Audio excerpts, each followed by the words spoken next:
Are you the quantum mechanics? Yes, we're the Quantum Mechanics. We're the paranormal podcast for the believers, the doubters, and everyone in between. And some exciting news, Ben. We've got merch. We have got merch. We have just launched through a supply company. Is that what they call them? Print on demand. I think so. Print company. on demand, yes. Yeah, we've got some nice T-shirts. We've done a range of designs, not just our logo, but some creative designs as well. Tote bags. We've even got a jigsaw puzzle where you can put where we shatter into thousands of little pieces. That one is probably an acquired taste. Yeah.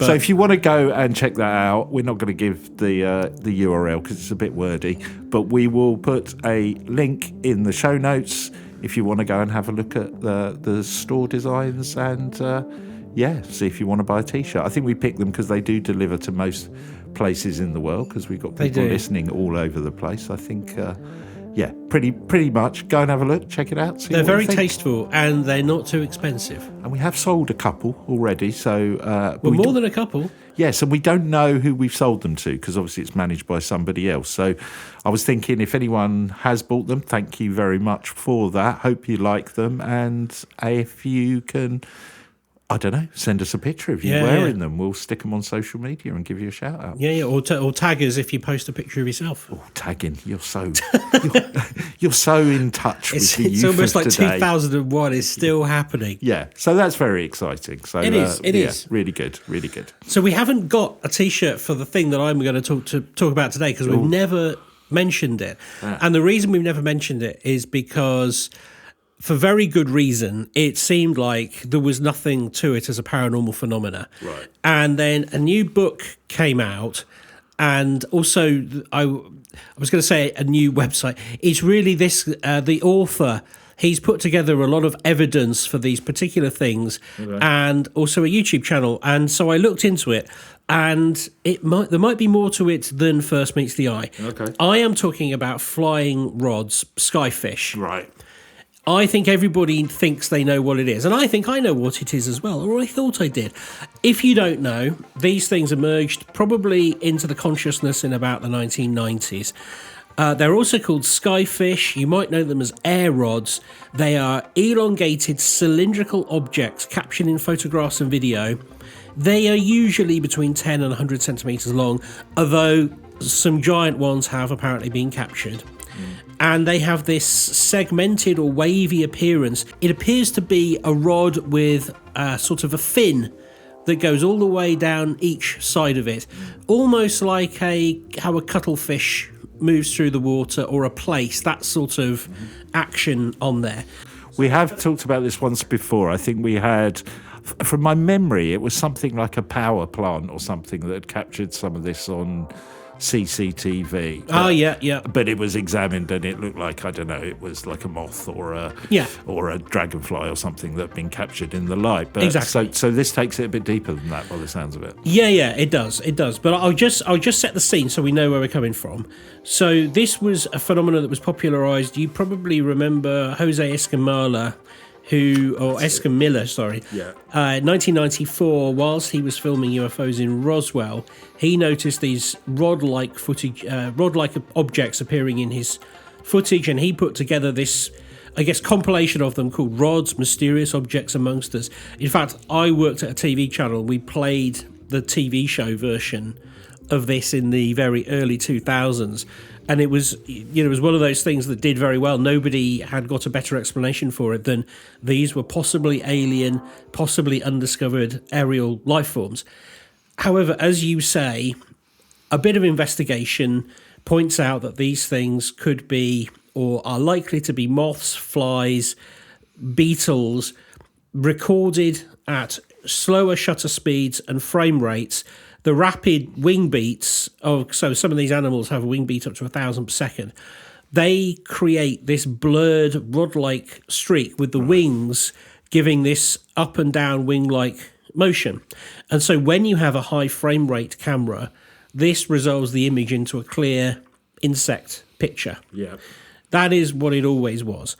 And probably the most famous material captured, again, Escamilla, his documentary, In 1996, he filmed in the Cave of Swallows, where these base jumpers were diving down this 1,200-foot sinkhole, and they captured these multiple rods on video. And the thing that they said about them, the reason why they didn't jump to this conclusion, but they moved to the conclusion that these things were of unusual origin, was because they said that they moved in a particular way. They would dodge jumpers in midair and change direction, unlike beetles and bats and everything that just sort of usually fly into you if you're going at that speed. I think the one that you might have been referring to was a CCTV clip captured in Gloucestershire in 2019 with an office block, and it showed a glowing rod zooming past at night. This went kind of viralish on Reddit, and again the footage sort of sparked a load of people saying, no, look, it's a firefly, it's a glowworm, it's a bug, and obviously that turned out to be probably what it was. The most recent one that I've found that has gone viral was from May 5th, this year, TikTok video from the US, again, security cameras, rod-shaped blurs, glowing wings, posted by somebody called Skywatcher22. They said they're bugs, they're not bugs, they're going too fast and they're too deliberate. Indeed, Esker Miller maintained until his death in 2018 that these things were not bugs, that they were a separate entity, and he claimed they were interdimensional. And his partner, who survives him, he said that he absolutely believed that they were a new species that were invisible due to their speed or possibly cloaking. Before we get into the new book, I had to deviate down this route because there's a fascinating wormhole you can go down with modern dinosaur sightings. Okay. There have been modern dinosaur sightings. We've kind of hinted at them, and I've said I've never done a full episode because they're sort of quite few and far between, and the ones that you get, I'm not entirely sure. The sort of most famous one is the Mekele Membe one in the Congo, where people saw these sauropod-like creatures in the Congo basin, 15 to 30 feet long neck, and locals claim that it is a dinosaur, blah-de-blah-de-blah. There was also one I remember which looks CGI'd, which was in Texas or somewhere, which looks, from my memory, looks like a velociraptor or something like that. Oh, really? Yeah, but you look at it and go, it just doesn't quite look real to me. Yeah. My favourite one was, it looked like many, many little tiny brontosauruses running across the road, like baby brontosauruses. Oh. It was actually raccoons, but played in reverse because their tails... Oh, that's right, yes. They held them up, yeah. But, so we touched on the Thunderbird, didn't we? This yes. This idea that one had been captured and these giant birds. Well, similarly, there was a number of people arguing that these rods could be a ancient being, and there's something called a microraptor, which is a four-winged dromaeosaur, which is kind of crow-sized, glided rapidly, and its potential to have its feathers blurred into a rod shape if it was filmed today. Now, I think this is a real long shot, but somebody pointed out that if you had the hatchlings from this particular species, if it survived in these remote ecosystems, these things might look like rods. And because of the way that the four wings work, it would provide much more of this segmented look and could sort of give you the skeletal structure that appears in these flying rods. Think of four wings. That's kind of dragonfly looking. Is that what it's like? Or? Yeah, that's right. Yeah. So, but I think there's a long way to go between these things are just insects and they are a surviving dinosaur. Yeah. As much as I really wanted to go down that path, the reason that people were saying this is because when we talk about the Cave of Swallows, it is in a remote place and it does have a unique ecosystem down there.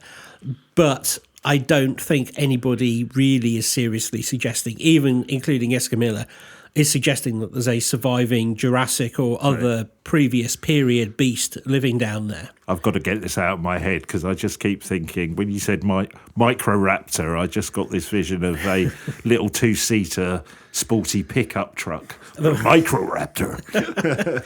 I mean, it would be quite cute to have one of these, the size of a crow. Yeah. It would be nice. And the reason people say that they've never been captured or captured in nets and stuff is they're too fast moving or something. I remember. Or they can avoid capture. They're pretty smart, which is why they've lasted for millions and millions of years. That's right. That's right. But there is a compelling argument coming in from Augustus Nicholas. He's a graduate of Adelaide University. What a great name. It's a good name, isn't it? Sort of very Charlie and the Chocolate Factory. Yeah. He's got a degree in physics and physical and inorganic chemistry. Right. And in 2021, he moved back to South Australia. And it was an unexpected twist for him because he installed CCTV cameras all around his home. And he discovered that he was being visited by what he calls them skyfish. He prefers the term skyfish. And he said they come to life after the sun sets. Now, don't be screaming at me going, yep, that's when bugs and moths normally come out because that's when the bats come out to feed on them. I don't think they do it for that reason, do they? Let's get out there, the bats are hungry. I just realised what I said. That's why the bats come out because that's when the moths are about. Yeah, I got the but in the wrong place in that sentence. They're so good-willed. Yes, they just want to be eaten. So I discovered him through his Quora channel, and the first thing I read, and this really got me intrigued. This is how I got into this whole topic. His initial sentence was, "I'd like to shift the focus from the question about whether Jesus is made of ectoplasm and direct your attention to the fascinating world of skyfish flying rods." That I know how some of our segues are a bit random, but that is pretty random.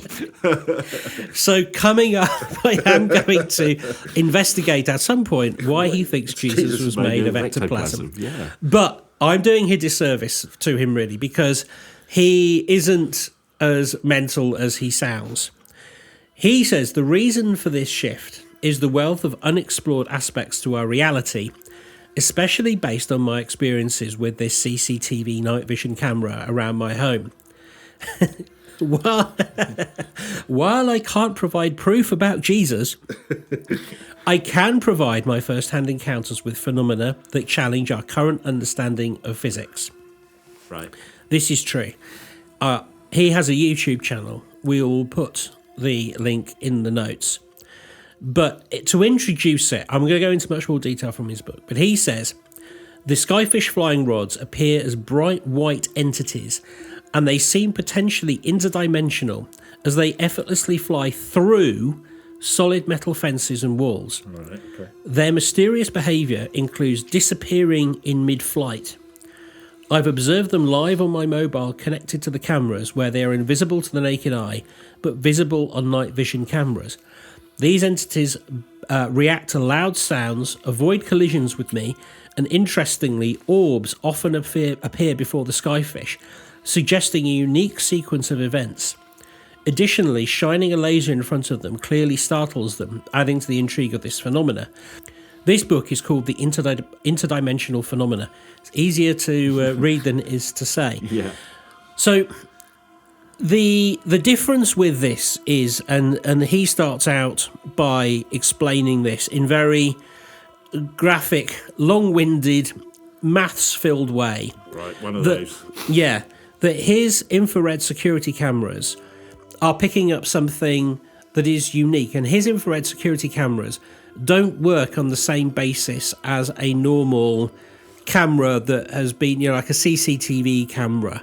These have a very different frame rate, and he argues that the frame rate on his cameras, through very, very many equations, wouldn't cause these images to look like skyfish.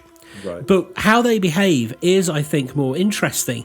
So he has noticed, as he says, there are some shots there where there's a security camera facing down onto what is obviously a pathway through his garden, and to the right-hand side is a tall, high fence, and on the left-hand side is his house. And it is very clear that one of these objects comes flying through, avoids the house, obviously, and then disappears in through the wall, through the fence.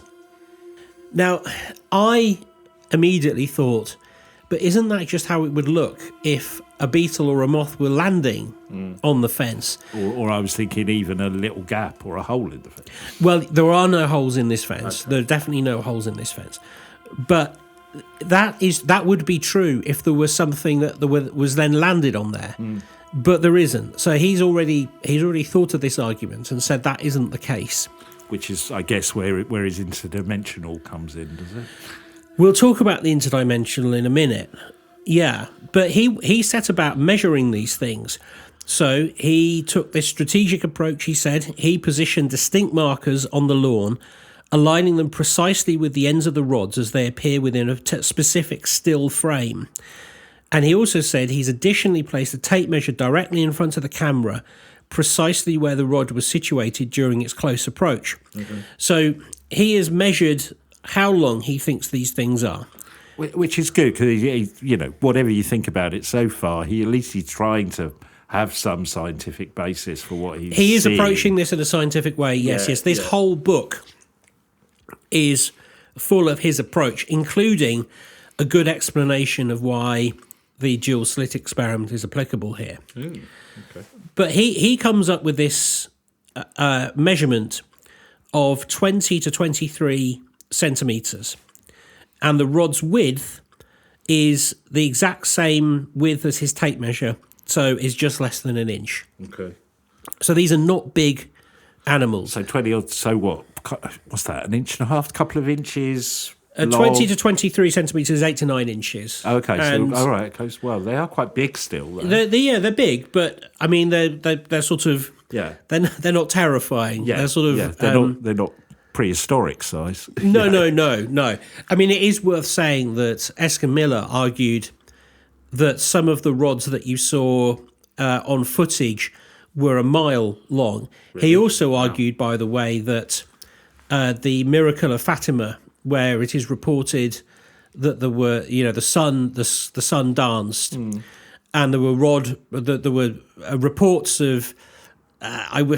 He says that there's reports of rods. There is a description of craft that are either described as cross-shaped or like a giant stick, and he says those are rods. But that Miracle of Fatima's doing a lot of heavy lifting in the paranormal world, isn't it? Pretty much everything comes down to the Miracle of including Fatima. Ectoplasm Jesus probably appeared at some point. Don't even start with Ectoplasm Jesus. Don't. But the reason that he's measuring these things is not just so that he can, understand how big they are. He uses that to go and make the argument about the frame rates on his cameras. Right. So he says that it would be impossible for a flying beetle, he uses the example of a flying beetle, to produce a length of 8 to 9 inches, judging by the average speed these things fly, which he puts at 31 miles an hour. That's how fast a beetle can fly where he is. Right. He said he can't get I guess like an artifact on his camera to be that long, given the frame rate on his IR camera. Right. This is kind of core to his argument about why these things are real. These things are actually an entity. So what he's saying is, even if it was a beetle, effectively the effect on the camera would be the appearance of it almost stretched as it goes through the frames of the camera. But even if it was a beetle, it couldn't reproduce that effect to that size. That's right. Yeah. So there's a very long and drawn out piece of trigonometry that he does. He assumes that he's got a 6 megapixel CCTV camera available. He's filming these things at a distance of 7 to 7.5 meters. And he does all this estimation. He determines the angular size. Honestly, this thing goes on for pages and pages. Right. But I did follow it Once I got past angular size equals 0.2 over 10 equals 0.2 radians, and I sort of put the book down for the night, we get there. And what I did in terms of verifying this was I put the maths into ChatGPT because I don't understand the maths he was doing, but I copied it into there, pasted it, and said, tell me what this means. And ChatGPT if it uses his numbers, it came to the same conclusion. Okay. So I can say that it appears that his mathematics is correct.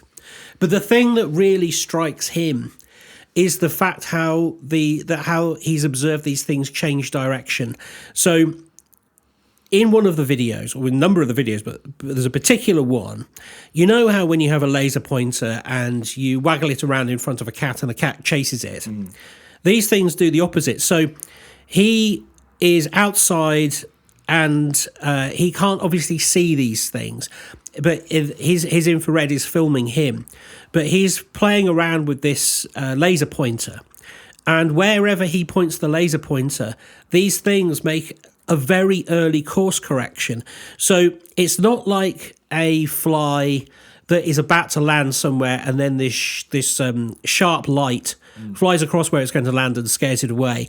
He is standing a number of feet away, waving this light around and reflecting it off the floor, the tiles on the floor, and the fence.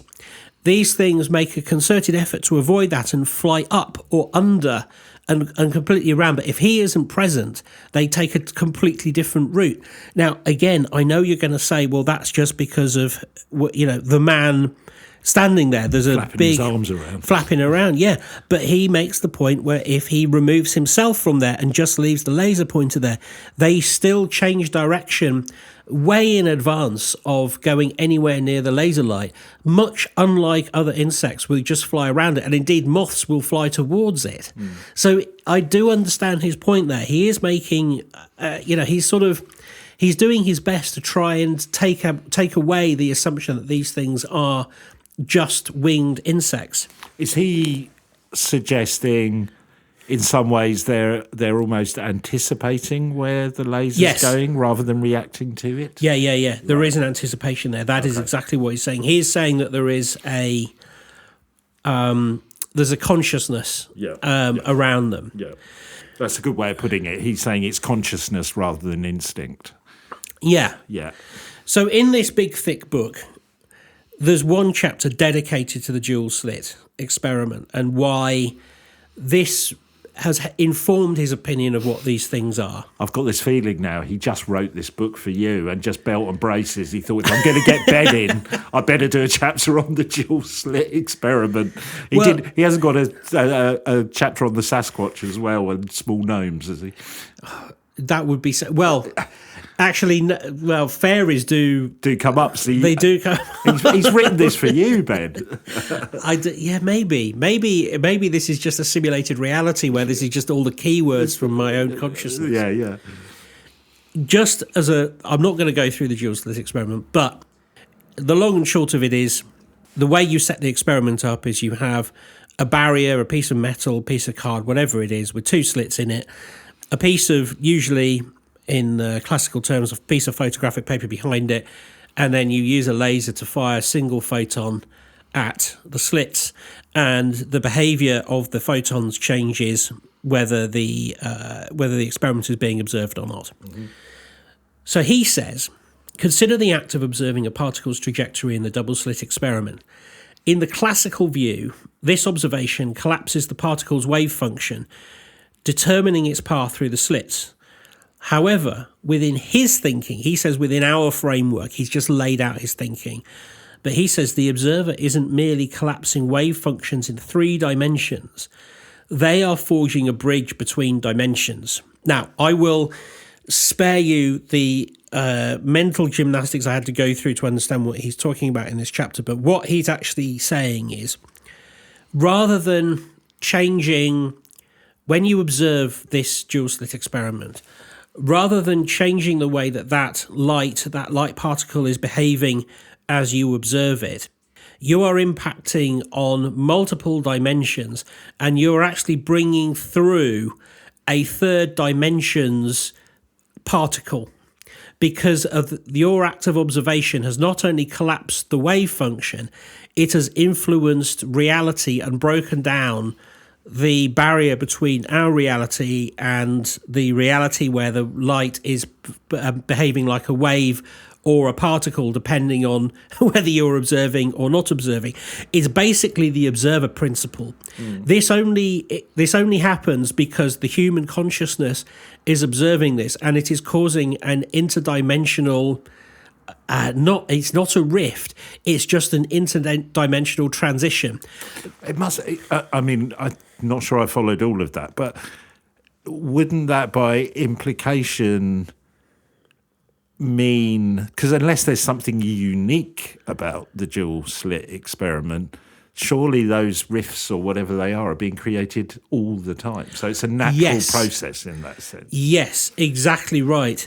So he also says, to that very point, in this speculative scenario, particles ride the cosmic waves of neutrinos guided by the gravitational forces intertwined with these elusive particles. So he's actually saying, so you might know neutrinos are known, they appear to all intents and purposes, pop in and out of existence. Mm-hmm. He is arguing that this is just one element of the observables, which is caused by our consciousness existing in this reality. When an observer steps into this intricate dance, as he calls it, their presence is not only felt by the particles, but by the very fabric of space.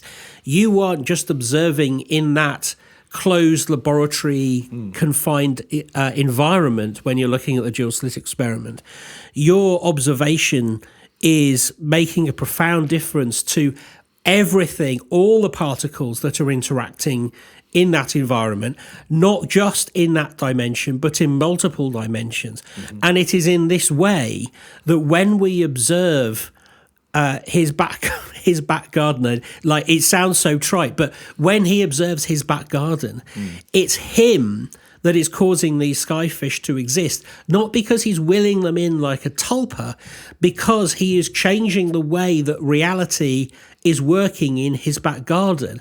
And for some reason, his back garden just happens to witness these skyfish. So in the same way as we just happen to witness the change between particle and waveform in that experiment, he says the conditions are right in his back garden for his observation to change the things that he observes there. Literally by installing CCTV to capture it? Well, yes. Or is it waving his laser around? Or no. It's his act of observation. It's his act of observation. Because he specifically... Oh, that's a bit of a mind bend, isn't it? Because he's looking for these skyfish. Skyfish? Is that right? He calls them skyfish. That's the term he likes, isn't it? Because he's looking for these skyfish and has installed CCTV. I know it's not tulpa-like, but in some way he's either created them and let them come in from another dimension or parallel universe. Yep. So, well, let me tell you what he says about this. So you're getting onto this interdimensional... Basically, we're going towards these things are interdimensional beings. Yeah. Perhaps a better way of putting this is... So he says frequencies play a pivotal role in communication and resonance across different dimensions. These rods could be resonating with specific frequencies that grant them access to dimensions beyond our grasp. They act like tuning forks, and they attune themselves to particular vibrational realms, explaining their ability to interact with our reality whilst evading collisions or indeed observation under normal circumstances. He also then goes on to sort of qualify that by saying quantum physics teaches us that particles exhibit wave-like behaviour influenced by their energy states and vibrations. In this light, the rods could be intricate quantum constructs oscillating at frequencies that enable them to exist simultaneously in our dimension and others. Their behaviours, including evasive actions and interactions, could be expressions of quantum vibrations that defy conventional understanding. So it's essentially what he's saying is these things are then they're exploiting this ability. It's not an accident. It is something that is exploiting this relationship between the observable universe and our consciousness and these baseline vibrations that exist within these subatomic particles. And this is probably a too simplistic way of thinking about it. But is he saying by the acts of him observing them, he's opened, let's say, a gateway for them to come through? Or is he saying they're always doing this, but by observing it, he can see it? That is a very good point. I think, and maybe that's the wrong way of looking at it completely. That might be a red herring. But no. I think what he is really getting to is in his theory, the specific act of knowing and looking for them enables them to be there more. Right. So you're changing reality in your own dimension by observing. That's what he's saying. The thing that I keep thinking about with this, Ben, either these skyfish exist, and because he wants to see them, he's somehow opened up this gateway or this, these different realms to allow it to happen, or almost Tolpa-like, because he wants to see them, he manifests them. Both are possible, aren't they? Both are possible, although like in the first instance, he wasn't looking for them. Right. I mean, he might have been obsessed with his ectoplasm Jesus, but he only observed them when he moved to this location in Australia. Okay, so he observed them and went, "Oh, these must be these airfish or skyfish." Yeah, so he immediately thought, I don't think these are what everyone says they are. Right. Now, I will say that he doesn't also say that he's perhaps seeing exactly the same thing that Escamilla saw. He does acknowledge that the majority of these cases are flying insects that are captured in a digital camera. He does think that. Right. But he thinks that these and some other things are different. Now, he doesn't have an answer to them. He obviously, he sort of postulated that he thinks that it is something to do with this quantum mechanical force and interaction. But he comes up with a number of different explanations. Like, so for example, he says, imagine if these rods are not solid objects as we understand them, but manifestations of a conscious energy. Their intelligent behavior, evasive actions and responses to noise could be a manifestation of a higher form of consciousness that we're not equipped to comprehend fully. Now, I think that is very interesting because we can tie that into what people have been saying about UFOs, for example. Yeah. And also when we've spoken about the similarity between fairy encounters and alien abductions in some cases. And we've drawn that parallel that in so many of those instances, they all seem like they're a very similar or aligned phenomena. Yeah. So he is saying that this could just be that manifestation. He also, of course, says, what if these are guardians of a hidden knowledge or secrets that lie beyond our comprehension? He also says, these could be energy building, bridging entities that cause other realities to come into our universe. So he says, imagine these rods are not traditional physical entities, but energetic constructs that bridge the gap between the different dimensions. There's lots and lots of these different sort of, I wouldn't say crazy ideas, but he's trying to find something that fits the bill. Of course, he also goes into simulated reality, anomalous artifacts, virtual phenomena. Even, he says, a complex software program can contain bugs or glitches. He says perhaps these flying rods are part of a glitch in a simulated reality. I mean, I guess his proof, quote unquote, for going down those rabbit holes seems to be based on the fact they are able to fly or disappear through the fence and avoid lasers.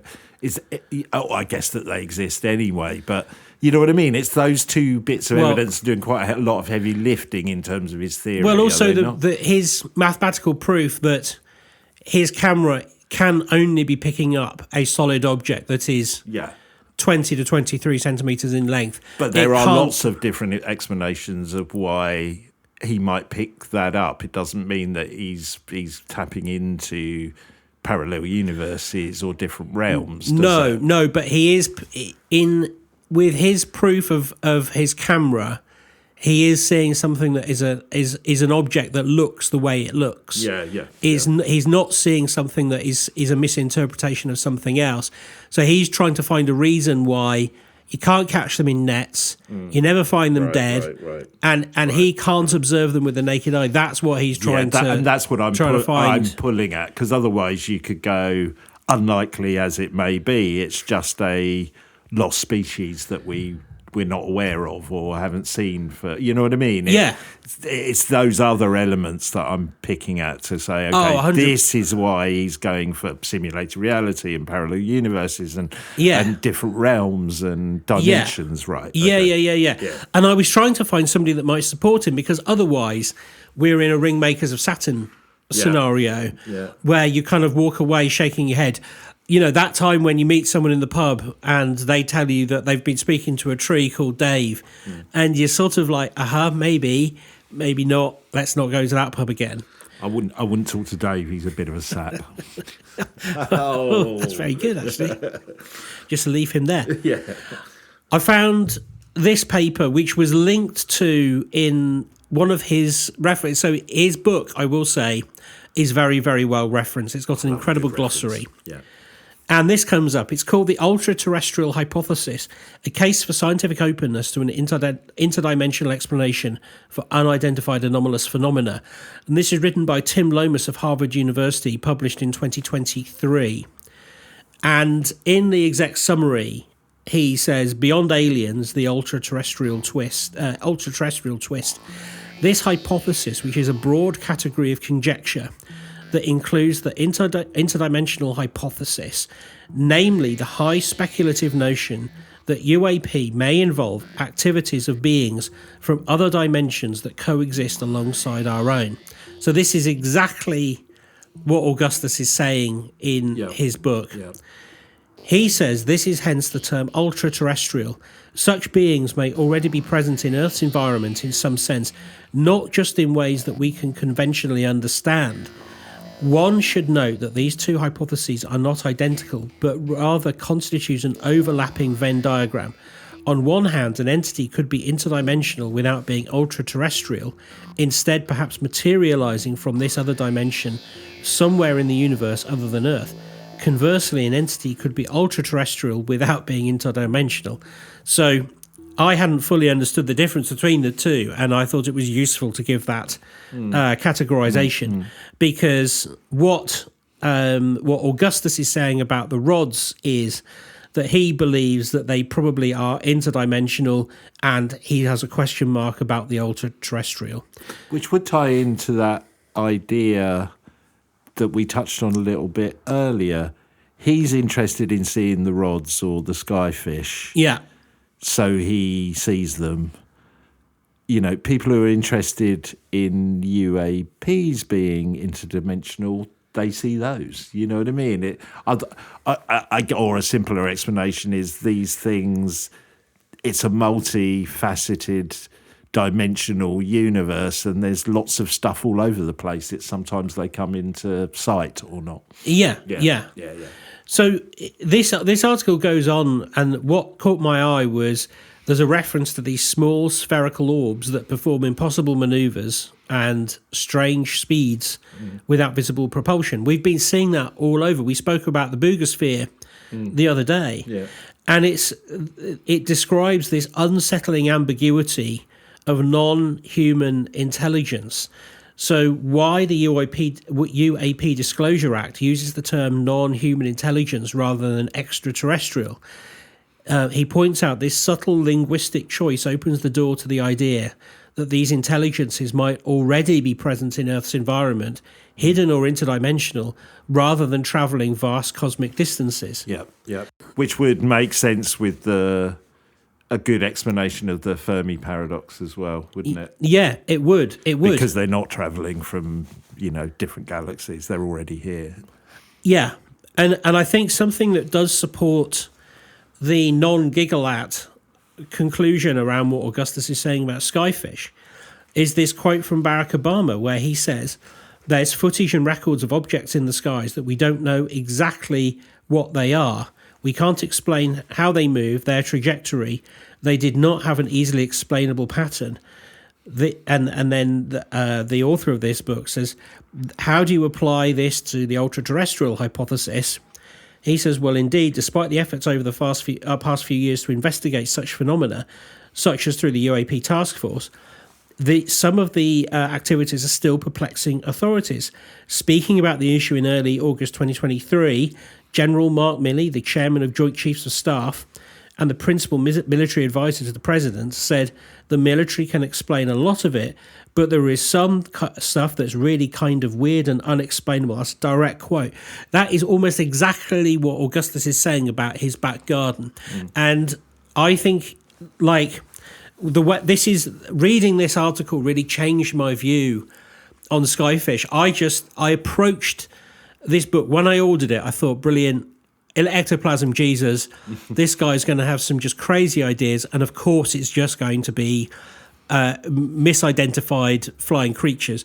But I don't think it is. I think he really is seeing something, and as I say, I will put the link in the show notes so you can go and watch his YouTube channel, because I've watched pretty much everything on his YouTube channel, and it is just footage of these things flying around. And I would argue that none of them, bar two, really look like flying conventional terrestrial bugs. Right. They do look like something other. Right. I want to also point out that this ultra-terrestrial and interdimensional hypothesis does relate to things that we have spoken about in the past. So I want to tell you this little paragraph that really stuck out to me as well. He says, in terms of interdimensional hypothesis specifically, amongst its earliest modern proponents was ufologist Mead Lane. 1950, she argued this. She said that UAPs were piloted by beings from a parallel dimension that were called etheria. Those ether ships were usually invisible, but could be seen when their atomic motion became slow enough. The notion was then developed by Jack Vallée and John Keel, the latter coining ultra-terrestrials term in 1970 to denote such beings, describing them as entities who are potentially composed of energy, inhabiting a spectrum of energy or wavelength, which we can either observe or even presently detect. And Vallée, in 2008, he said, I believe the UFO phenomena represents evidence for other dimensions beyond space-time. The UFOs may not come from ordinary space, but from a multiverse which is all around us, and of which we have stubbornly refused to consider the disturbing reality, in spite of the evidence available to us for centuries. Vallée saw this notion as being a conceptual continuum between modern UAP sightings and experiences in past generations interpreted as spiritual beings. So, for example, here we're talking about angels. And again, I will say, we bring up Fatima in Portugal in 1917. He says in that instance, 70,000 people witnessed something which was unexplainable. While interpreted by many as a religious visitation, it was described in terms that recall modern UAP accounts, including that of a weird disc and a long rod.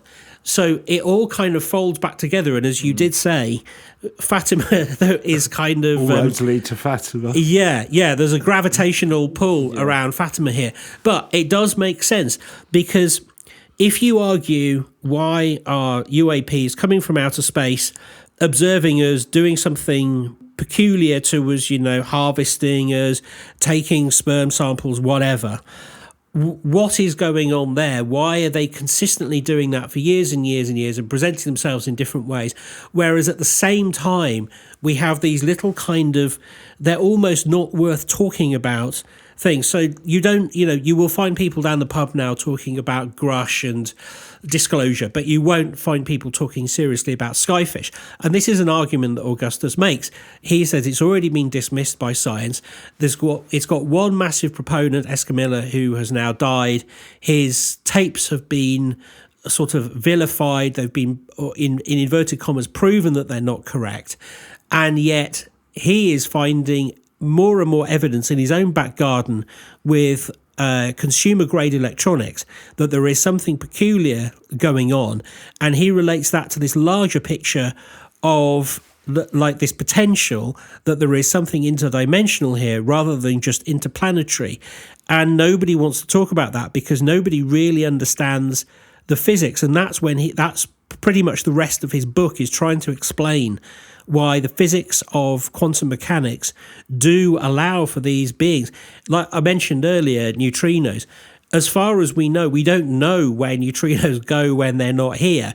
We understand that they do come and go out of our reality. And a lot of people would argue, scientists would argue, that they probably do go into another dimension. But we struggle to explain exactly what that dimension is and indeed what might live there. So I think there is something much bigger here than just a man seeing strange things in his IR light. Yeah, definitely. But that would suggest, a bit like the dual-slit experiment, if you could just get more people with the same equipment as him, you're almost suggesting it would come to you rather than, he's not saying he's, by some weird coincidence, he's managed to pick the one spot in Australia where they appear. So he's kind of saying they could appear to anyone. It's not like he's, using high-grade military equipment that's not accessible. So in that sense, it's provable, his theory. That's true. Although it is a mystery, and he says it is a mystery, why his property particularly, I mean, he obviously doesn't have the ability to investigate his next door's properties in the same way as he does his, but it is similar to, there are locations on Earth where UFOs are seen more often than others. And like we were talking about places with portals and Skinwalker Ranch. And so, that's the other approach, isn't it? He's somehow landed on the Skyfish equivalent of Skinwalker Ranch. Yeah, totally. Completely right. Yeah. And it's down to, I suppose the key message that he is trying to impart is, and that scientific document, that academic document rather, that I was just discussing there, it comes down to people taking this idea a little bit more seriously and considering what the mechanics might be and then how we might look out for them. I mean, the other way of looking at it, so we're coming at this very much from a Western materialistic point of view, which is the sort of natural way to approach these things. If one was to come at it from I suppose, a more esoteric and spiritual viewpoint, you wouldn't need to understand necessarily the maths that allow for this interdimensional transit of beings to happen. You would perhaps be satisfied, as were those people who witnessed the Virgin Mary appear in Fatima, or the people that witnessed angels. You'd be satisfied that you would be able to label these things spiritual beings. So we do have like a syntactical error as well in the way that we discuss these things. And as a species, we have not yet settled upon a way of talking rationally about these things, because they probably are both of those things all at once, if you see what I mean. Like, it is possible to have a paranormal entity that a religious person might call an angel, but we can also describe it as being another dimensional entity. The way that we understand it probably would be governed really by its motives. So those are, when you put philosophy, science, religion together in that aspect, it becomes a much more difficult elephant to eat. Yeah. Now, what's weird about this is... What's weird? Yeah. Oh, where do we start? Yes, exactly. No, it's interesting because the episode I'm doing next week touches on some of these themes. Some of the quantum stuff, parallel universes, different dimensions, and how these could be linked to the paranormal. So that's what I'm doing next week, including how coincidence and some kind of synchronicity is also tied in to this. I know it's not unusual for us to do these subjects. I'm not saying there's some huge synchronicity there, but yeah, I'm going to be covering a lot of the type of things we've been talking about today in our next episode. That is interesting because you didn't know I was working on it. No, and you didn't know I was working on this particular aspect. I did in the extra scoop introduce the ectoplasm Jesus, but that was, which I think was probably the original title of the Depeche Mode song, but it didn't really rhyme very well. No, but there's quite a lot to think about there. There is, and I don't know really where to go with it, apart from, I think I always want to come away with this with a kind of a takeaway, like a history teacher that sort of says, go away and read about the Weimar Republic and cogitate on it. Yeah. I think the thing about this is that even if someone comes up with a valid explanation for something that you sort of feel like you can compartmentalize and go, well, that's not real, we've explained it.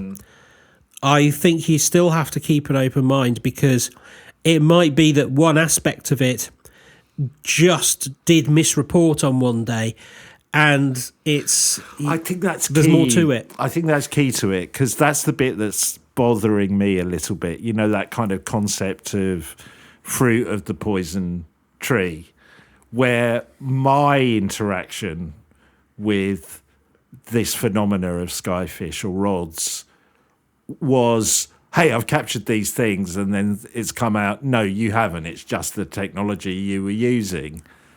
That's a big leap to say, oh, no, it wasn't just the technology, they did exist, and now I've got the technology that I've captured them properly. Yeah. You know what I mean? That's my slight angle with it. I guess you can go back and say, no, it originated as a concept and people thought they'd captured it, but they hadn't, and this guy has. Okay, that has a bit more credibility. But if it stems from, hey, I've captured this thing, oh no, I haven't, because it's just the technology capturing a moth, then it feels weird to me that somebody else then comes in and goes, oh yes, but no, I have captured them. Yeah. Of course it does. Yeah. And it's exactly the same, I would argue, as, when we were talking about last week, the super soothsayers, there are people who can accurately tell you an awful lot of stuff. It would seem impossible for them to know about your life. And there are other people who capture the imagination of Daily Express writers. And I think that is possibly what we've got here. When we showed that film on the television channel I was working for at the time, this was, I think we aired it about 2004. So it was before social media, and more in the days when you would get a lot of viewer letters, like old-fashioned letters written in. And I do remember that there was a lot of people both fascinated and dismissive of this, because it came across at the same time, it was communicated at the same time as, for example, Most Haunted started introducing the idea of orbs to the general public in Most Haunted, and that was very clearly and quickly dismissed. Oh, well, orbs are just pieces of dust flying around. But actually, that isn't always the case. It is possible that we do see orbs. I'm not just talking about the ones that we speak about a lot at the moment, the UAP-style orbs, but these little glowing balls of plasma, which sometimes can be seen with the naked eye. And it is possible for those two things to coexist. It is possible to have a camera anomaly and a real thing, but they both look the same. And so I think this might be one of those instances. Normally when I read one of these books, like I say, I come away and I'm usually either unconvinced or it's given me something to think about. I think the deep reasoning and open-mindedness of the author of this book has left me thinking that he very much believes what he's seeing in his back garden. And I don't think that you would write a 300-page plus book for, this is not something you knocked up in a weekend. This is not Amazon self-published slop. This is very well considered, very well referenced, and very well written argumentation which uses all angles of physics to make the case that these things can have a reality that is beyond a misinterpretation. And I don't think you would go to that trouble unless you had a conviction of that. You certainly wouldn't gazump ectoplasm Jesus for it unless you had something going on. No, you would not. No. Excellent. Right. Good. Well, thanks for that. That was really interesting. I know those. I haven't read this book that you're talking about, but I know when they go into that level of detail, it's always difficult to wade through to actually find out what's going on. So well done for doing that. Yeah. Well, it's a rare case where I actually. Sometimes you get these books, and it is like eating your greens. This one was like a really quite nice steak. Okay. Yeah, it's good. It's good. Lovely. All right. Well, we will be back next week with more quantum mechanics. And like I said, I think we're going to be ploughing some similar themes. And don't forget, we have now got our merch. So check out the link in the show notes and go and get yourself a T-shirt. Patreon.com/TQM pod. Support us and help us make more stuff and buy more ridiculous books. Cool. We'll see you next time. See you next time. Goodbye. Bye.